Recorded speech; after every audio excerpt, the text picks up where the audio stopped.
Mana olmani yashiryapman. O'ng qo'limda olma bor. Har bitta shu olmani topa olmaganingiz uchun menga 100 ming so'mdan berasiz. Kelishdikmi? Mana yaxshilab qarang. O'ng qo'limda olma ketyapti. Qaysi birda olma bor? Qo'lingda ekan. Olma yo'q. O'ng qo'limda edi. Qanaqasiga? Yo'q. 100 ming bering. Yana o'ng qo'limda yashiryapman, adasi. O'ng qo'lingda yashiryapsan. Qaysi qo'limda olma bor?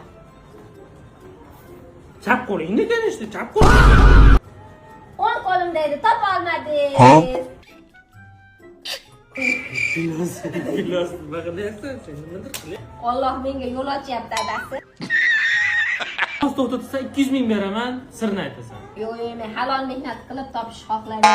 Tushundingizmi? Peshona terim bilan halol harakat qilib, halol mehnat qilishni xohlayman. G'irrom qilyapsan. O'la Allohdan qo'rqing, adasi. Voy, bilasa. Siz xotiningizni shunaqa g'irromchiga chiqargan uyaling. Davay. Fox o'rganib olganman men. Tushundingizmi? Mana chap Pilas. To'xta, yo'q. Halol mehnat qilib topdim. Yana 300 ming bering. What? Nimaga 300 ming? Fox sirini bilib qoldim. Get out. Qonun qoidaga asoslanib Fox sirini bilish mumkin emas. Bilganingizdan keyin 300 ming berishingiz kerak. Bo'ling. Tipirban qo'ying. Zaten bugun ob-havo foydada. Ayol majnudan falak hayron